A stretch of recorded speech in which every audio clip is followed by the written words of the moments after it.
धुळे मनपा निवडणूक 19 प्रभागांसाठी भरारी पथके तैनात, आयुक्तांचे आदेश, गैरप्रकारांवर राहणार करडी नजर.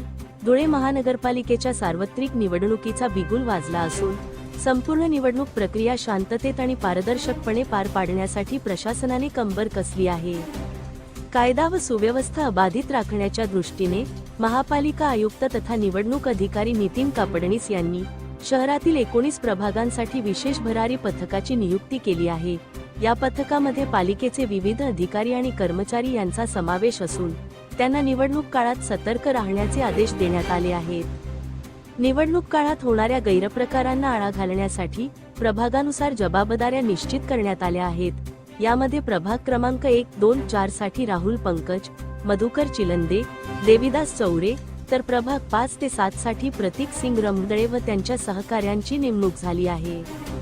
तसेच परशुराम खैरनार, लक्ष्मीकांत वाघ, जगदीश कुवर, शशिकांत साळुंखे आणि इतर अधिकाऱ्यांकडे उर्वरित प्रभागांची जबाबदारी सोपवण्यात आली आहे. ही भरारी पथके प्रामुख्याने रोख रक्कमेची अवैध वाहतूक, मद्य वाटप आणि मतदारांना दाखवली जाणारी प्रलोभने यावर बारीक लक्ष ठेवणार असल्याने निवडणुकीतील गैरप्रकारांना मोठा चाप बसण्याची शक्यता आहे. धुळे क्राईम न्यूजसाठी अब्दुल रहमान मलिक, धुळे.